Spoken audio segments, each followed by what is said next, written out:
Hello. Hello everyone, good morning.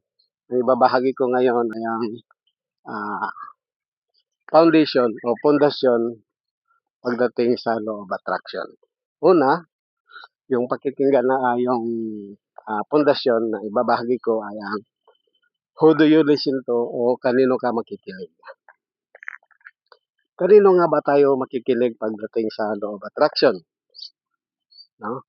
Sa daming tao na pwede nating pakikinggan, mga guro, mga pare, pastor, church leader, ah, klase-klase.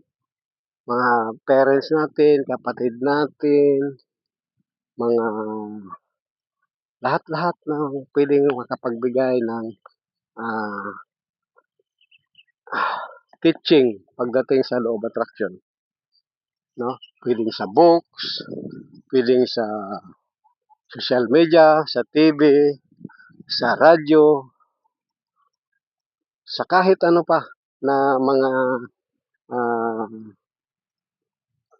gamit na pwedeng makapagturo sa atin pagdating sa law of attraction. Kanino ba tayo makikinig? Pwede na ba pagka may nagsalita diyan ay pakikinggan natin kaagad, 'no? 'Di ba mamimili tayo no, kung sino yung pakikinggan natin pagdating sa law of attraction. Pagdating sa law of attraction, kasi sa dami nating gustong pwedeng pakinggan, pipiliin talaga natin kung sino yung ah, ating pakikinggan. Una, no, sa pagdating sa law of attraction, ang pakikinggan natin ay ang taong naabot niya na o narating niya na o yung may resulta na pagdating sa law of attraction. Meron na siyang may papakitang resulta, meron na siyang ah, pangarap na naabot na kagaya sa gusto nating maabot, no? Yung naabot niya na, narating niya na yung mga pangarap niya na gusto nating maabot. Yun, isa yun sa pwede nating pakikinggan.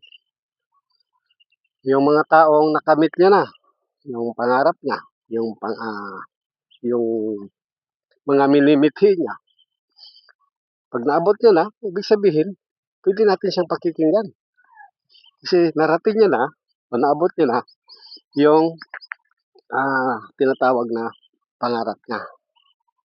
No? So, sino yun? Yung taong narating niya na, o naabot niya na, yung mga pangarap niya, yung gusto nating maabot na mga pangarap. Pangalawa, makikinig tayo sa taong nanggaling na kung saan tayo ngayon. Kung ano yung kinakatayuan natin ngayon, ay dito rin siya galing. No? Alangan naman na makikinig tayo sa hindi natin hindi galing dito sa atin. Kaya paano makaka-relate yung turo niya sa atin kasi hindi naman siya galing dito sa kinakatayuan natin. So pangalawa, yun no, yung makikinig tayo sa taong ah, galing na kung saan tayo ngayon. Kung yung pinanggalingan natin kung saan tayo ngayon. No? Dahil siya lang yung makapagbibigay ng tamang gabay, ng tamang turo pagdating sa law of attraction dahil galing siya dito sa kinakatayuan natin. No? So, pangatlo, sino ba dapat yung pakikinggan natin pagdating sa law of attraction? Pagdating sa law of attraction, yung pangatlo na dapat natin pakikinggan ay yung intuition natin, yung sarili natin. Dahil tayo lang ang nakakaalam ng nararamdaman natin. Tayo lang nakakaalam ng iniisip natin. Dahil hindi nila makayang hulaan kung ano yung nararamdaman natin. Hindi nila kayang hulaan kung ano yung iniisip natin.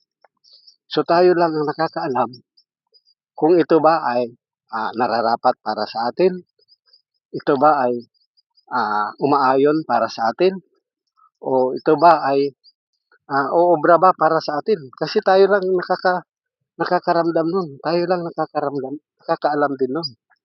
No?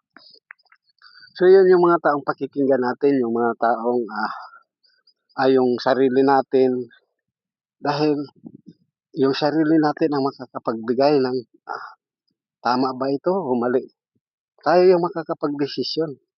Kasi hindi natin alam kung umaayon ba yung intuition natin, yung sarili natin sa itinuturo ng ah, ibang tao na ito. Yung mga gusto nating pakinggan. So, pakinggan natin, no? Bago tayo makinig sa ibang tao, pakinggan muna natin yung sarili natin. Kung ito ba ay ating pakikinggan, no? So, i-summarize ko ang sa pagdating sa law of attraction kung sino yung pakikinggan natin. Yung taong naabot niya na o narating niya na yung dati ang gusto nating marating o na gusto nating maabot.